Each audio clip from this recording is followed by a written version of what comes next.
আসসালামু আলাইকুম ওয়া রাহমাতুল্লাহি ওয়া বারাকাতুহু। তো বন্ধুরা কেমন আছো সকলে? আশা করি সকলেই ভালো আছো। আলহামদুলিল্লাহ। আল্লাহ তাআলার নিয়ামতের শুকরিয়াতে আমিও ভালো আছি আলহামদুলিল্লাহ। তো আজকের এপিসোডের মূল কাহিনী হচ্ছে একটি বাক্য নিয়ে, যেই বাক্যটি সমাজের মধ্যে প্রচলিত রয়েছে। তো চলো আজকে কোনো কথা না বাড়িয়ে ওই বাক্যটি দিয়ে এপিসোডটি শুরু করা যাক।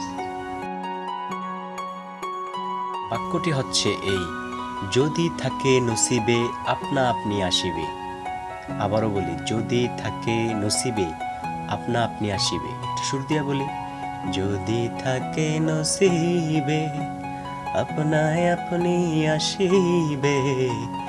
এই সমাজের প্রচলিত কথাটা কতটুকু সত্য, কোন ক্ষেত্রে সত্য, কোন ক্ষেত্রে অসত্য, তা আজকে আমরা এই ভিডিওর মধ্যে যাচাই করব ইনশাআল্লাহ। তো ভিডিওটি দেখলেও দেখতে পারো, ভিডিও থেকে অনেক কিছু শিখতে পারবে ইনশাআল্লাহ, আশা করা যায়। বন্ধুরা, এই কথাটা যে সত্য নয় এমনটাও নয়, এই কথাটারও সত্যতা রয়েছে, তবে সময় ভিত্তিক। ক্ষণস্থায়ী সময়ের মধ্যে এই কথাটার সত্যতা রয়েছে। যেমন তোমার কাছে আজকে টাকা নাই, কিন্তু দেখা গেল হঠাৎ করে একজন লোক এসে তোমাকে হঠাৎ করে আকস্মিকভাবেই কিছু টাকা দান করলো। তো সেই ক্ষেত্রে এটা সত্য যে যদি থাকে নসিবে আপনা আপনি আসিবে। আবার তোমার পেটে আজকে খাবার নাই, দেখা গেল একজন লোক এসে তোমাকে নিয়ে গেল তার বাড়িতে মেহমানদারি করার জন্য। তো সেই ক্ষেত্রেও এটা সত্য, যদি থাকে নসিবে আপনা আপনি আসিবে, এই কথাটুকু সেই ক্ষেত্রেও সত্য। তা আমরা পেলাম যে ক্ষণস্থায়ী যে সকল কাজ রয়েছে সেই ক্ষেত্রে, সেই কাজের ক্ষেত্রে এই কথাটুকু পুরোপুরি সত্য, কিন্তু দীর্ঘস্থায়ী কাজের ক্ষেত্রে মোটেও সত্য না। আমরা প্রশ্ন করতে পারো যে দীর্ঘস্থায়ী কাজ কোনটা?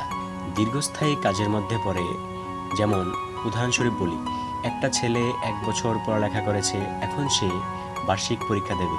যদি সে ওই বছরটা ভালো করে পড়ালেখা না করে, তাহলে সে বার্ষিক পরীক্ষায় ভালো রেজাল্ট করতে পারবে না। এটা হচ্ছে তার জন্য দীর্ঘস্থায়ী কাজ। দীর্ঘমেয়াদী মানে একটা বছর তো দীর্ঘমেয়াদী, তো তো সেইখানে এই কথা খাটবে না যে যদি থাকে নসিবে আপনা আপনি আসিবে, যদি থাকে নসিবে আপনা আপনি সে পাশ করিবে, সেখানে এই কথাটুকু খাটে না। তো এক্ষেত্রে বলা যাক, প্রত্যেকটা মানুষের এক একটা করে স্বপ্ন থাকে। আমারও একটা স্বপ্ন রয়েছে, তোমাদের মধ্যেও একটা স্বপ্ন রয়েছে। তো স্বপ্নগুলো সবসময় হয়ে থাকে দীর্ঘস্থায়ী। প্রত্যেকটা মানুষ যদি তার নিজস্ব স্বপ্নের চূড়ায় যদি সে উঠতে চায় যে আমি ওইভাবে প্রতিষ্ঠিত হব, আমি এইভাবে প্রতিষ্ঠিত হব, আমি এটা করব, আমি সেটা করব, সেইখানে যদি ওই চূড়ায় সে যদি উঠতে চায়, তাহলে তাকে অবশ্যই দীর্ঘমেয়াদী একটা সময় ধরে তাকে চেষ্টা করতে হবে। তো সেইখানে তাকে এই কথা লাগালে চলবে না যে যদি থাকে নসিবে আপনা আপনি আসিবে। বন্ধুরা, 3 নাম্বার উদাহরণটা হলো সবচেয়ে গুরুত্বপূর্ণ।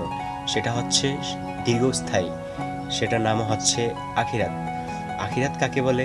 মৃত্যুর পরবর্তী সময়কে আখিরাত বলে, যেই আখিরাতের শুরু আছে শেষ নেই।